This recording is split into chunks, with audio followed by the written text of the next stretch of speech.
Hello everyone, ট্রান্সলেশনের আরও একটি নতুন ক্লাসে সকলকে স্বাগত। তো আজকে একটি গুরুত্বপূর্ণ ট্রান্সলেশনের ক্লাস নিয়ে এসেছি। চলো আমরা লাইন বাই লাইন ক্লাসটির ট্রান্সলেশন করি। তো চলো প্রথমে আমরা দেখি যে মানুষের জীবনের মূল্য সে কত বছর বেঁচে থাকলো তার দ্বারা নিরূপিত হয় না, অর্থাৎ নির্ধারিত হয় না, নিরূপিত হয় সে কত সৎ কর্ম করেছে তার দ্বারা। তাহলে লিখব the value of a persons life, অর্থাৎ একজন ব্যক্তির জীবনের মূল্য ইজ নট ডিটারমাইন্ড বাই, নির্ধারিত হয় না, by how many years he lives, সে কত বছর বেঁচে থাকে বা বাঁচে, but by how many good deeds he does, কিন্তু সে কত ভালো কর্ম বা ভালো কাজ করেছে বা সৎকর্ম করেছে তার দ্বারা। তাহলে এখানে কিন্তু আমরা পুরো এখানে যে সেন্টেন্সটা দেখতে পেলাম এটা কিন্তু কমপ্লেক্স সেন্টেন্স, এবং এটাকে কিন্তু কমার দ্বারা যুক্ত করে কমপ্লেক্স সেন্টেন্স করা হয়েছে। ও আমরা ছোট ছোট অংশে ভাগ করে নিয়ে বা ছোট ছোট অংশে কিভাবে ভাগ করে নিয়ে পুরো লাইনটাকে জুড়ে ট্রান্সলেশন করা যায় সেটা আমরা খুব সহজেই দেখলাম। এবং এখানে আমরা কিছু সিনোনিমস জেনে নেব, যেগুলো ইম্পর্ট্যান্ট সিনোনিমস, ভবিষ্যতে আমাদের কাজে লাগবে। প্রথমে আছে ডিটারমাইন্ড। তো ডিটারমাইন্ডের আমরা কিন্তু লিখতে পারি সিনোনিমস ফিক্সড, ফিক্সড বলতে পারি, বা আমরা এটাকে ডেস্টাইন্ড বলতে পারি,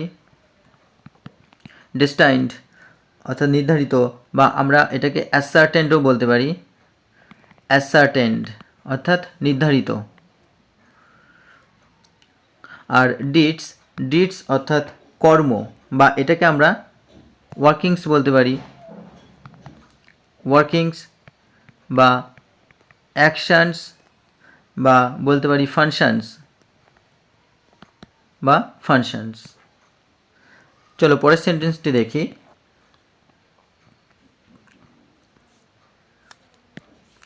পৃথিবীর উপকারে লাগতে পারে এমন কিছু মহৎ কর্ম না করেও কোনো মানুষ দীর্ঘজীবী হতে পারে। আচ্ছা, তাহলে পৃথিবীর উপকারে লাগতে পারে, তো এমন কিছু মহৎ কর্ম না করেও কোনো মানুষ দীর্ঘজীবী হতে পারে। তাহলে আমরা কোনো মানুষ দীর্ঘজীবী হতে পারে এটা আগে লিখব।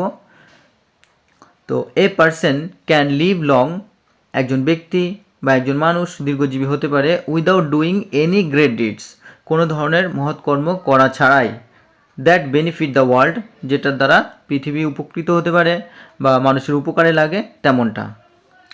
তো এইভাবে কিন্তু আমরা লিখব।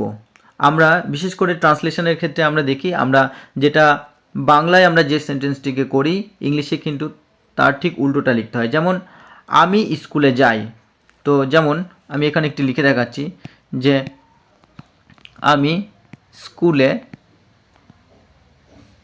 স্কুলে যাই। এটাকে যদি আমি ট্রান্সলেট করি তাহলে আমি কিন্তু প্রথমেই বলবো যে আই, তারপরে আমি যাই স্কুলে, এইভাবে লিখবো, আই গো টু স্কুল, আমি স্কুলে যাই। তো এইভাবে কিন্তু আমরা লিখি। সুতরাং প্রথমে সাবজেক্ট থাকে, তো ভার্ব সে লাস্টে থাকুক, বাংলায় যেমন আমরা লাস্টে লিখি সেটাকে কিন্তু আমরা প্রথমে নিয়ে আসি, এবং তারপরে কিন্তু আদার্স যা যা আছে অবজেক্ট সেগুলো বসিয়ে দিই। এইভাবে কিন্তু ট্রান্সলেশনটা হয় বেঙ্গলি টু ইংলিশ। তো এইটা হচ্ছে মূল মন্ত্র যে কোনো ট্রান্সলেশনের ক্ষেত্রে। এখানে আমরা কতগুলো সিনোনিমস জেনে নেব। যেমন বেনিফিট, বেনিফিট মানে কি? বেনিফিট বলতে এখানে উপকারে লাগে এমন বা উপকারিতা। তাহলে এখানে কি বলবো আমরা? ফেভার, ফেভার, বা আমরা বলতে পারি প্রফিট, প্রফিট, বা আমরা বলতে পারি অ্যাভেল। আমরা কিন্তু যত সিনোনিম জানবো ততই কিন্তু আমাদের ট্রান্সলেশন আরও বেশি স্ট্রং হবে। চলো পরের সেন্টেন্সটি দেখি।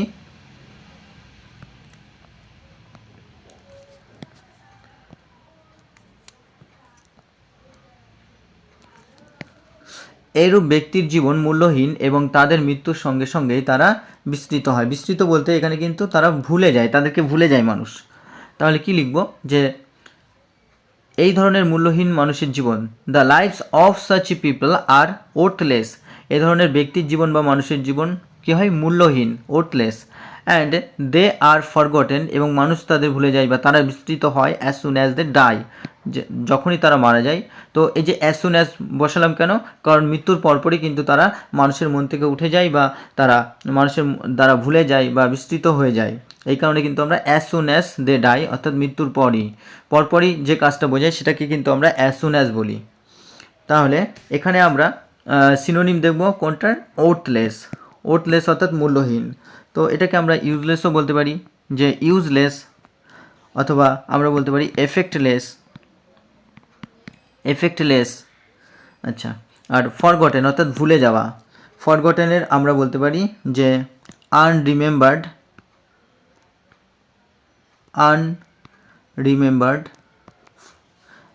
অর্থাৎ ভুলে যাওয়া বা মনে না রাখা। চলো পরের সেন্টেন্সটি দেখি। কিন্তু যে মানুষ মানবজাতির মঙ্গলের জন্য কাজ করে সে স্বল্পজীবী হয়েও মানুষের স্মৃতিতে দীর্ঘদিন বেঁচে থাকে। বাট এ পারসন, কিন্তু যে মানুষ বা যে ব্যক্তি who works for the good of mankind, যে কিনা কাজ করে মানবজাতির কল্যাণের জন্য, ম্যানকাইন্ড মানবজাতির কল্যাণ, ইভেন দো অর্থাৎ এমনকি সে he lives a short life, সে একটা ছোট্ট জীবনও যাপন করতে পারে বা অল্প দিনের জন্য বাঁচতে পারে, লাইফস লং, সে দীর্ঘজীবী থাকে, ইন পিপলস মেমোরি অর্থাৎ মানুষের স্মৃতিতে, তারা কি দীর্ঘস্থায়ী থাকে। তাহলে এখানে যেমন প্রেজেন্ট টেন্সে আমরা সিম্পল প্রেজেন্ট টেন্সে লিখি সাবজেক্টের পরে ভার্বের সাথে এস বা ইএস, সেইভাবেই করা হয়েছে। এবং এখানে আমরা দেখতে পাচ্ছি এটা কমপ্লেক্স বা জটিল বাক্য তৈরি করা হয়েছে। তো এখানে আমরা কিছু সিনোনিমস জেনে নেব। সিনোনিমস যেমন আমরা বলতে পারি ম্যানকাইন্ড কি, মানব জাতি। তো ম্যানকাইন্ডকে আমরা হিউম্যান কাইন্ডও বলতে পারি, হিউম্যান কাইন্ড অর্থাৎ মানব জাতি, বা এটাকে আমরা মোরালিটিও বলতে পারি, মোরালিটি, মানব জাতি। আর আমরা এখানে মেমোরি দেখব, মেমোরি অর্থাৎ স্মৃতি। তো সেটাকে আমরা লিখতে পারি যে রিটেনশন, বা আমরা বলতে পারি রিটেনশন বা রিকালেকশন অর্থাৎ মেমোরি বা স্মৃতি। চলো পরের সেন্টেন্সটি দেখি। যীশুখ্রিস্ট, শঙ্করাচার্য এবং বিবেকানন্দের মতো মহাপুরুষেরা অল্প বয়সে মারা গেলেও তাদের মহৎ কর্মের জন্য এখনও তাদের গভীর শ্রদ্ধার সঙ্গে স্মরণ করা হয়।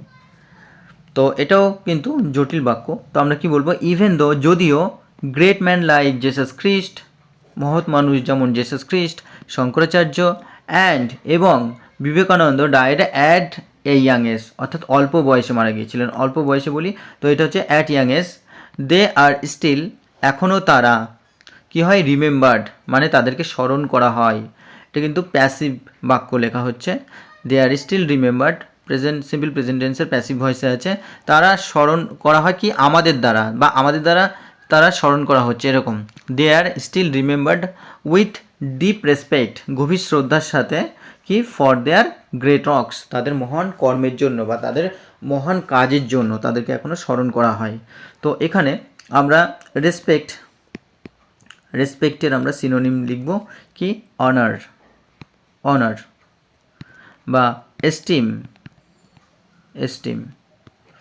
তো এইভাবে কিন্তু আমরা পুরো প্যাসেজটিকে খুব সুন্দরভাবে এবং ভেঙে বিশ্লেষণ করে এবং কয়েকটি সিনোনিম সহ প্রত্যেক যেগুলি বিশেষ করে ইম্পর্টেন্ট ওয়ার্ড সেই ওয়ার্ডগুলির আমরা সিনোনিম করে একের বেশি খুব সুন্দরভাবে ট্রান্সলেশন করে ফেললাম। তো আশা করি ক্লাসটি ভালো লেগেছে। যারা প্রথম চ্যানেলটিতে অবশ্যই সাবস্ক্রাইব করে পাশে থাকা বেল আইকনটি প্রেস করে রেখো এই ধরনের আরও প্রচুর ট্রান্সলেশন ও অন্য রাইটিংয়ের ক্লাস পাওয়ার জন্য ইংলিশের ওপর।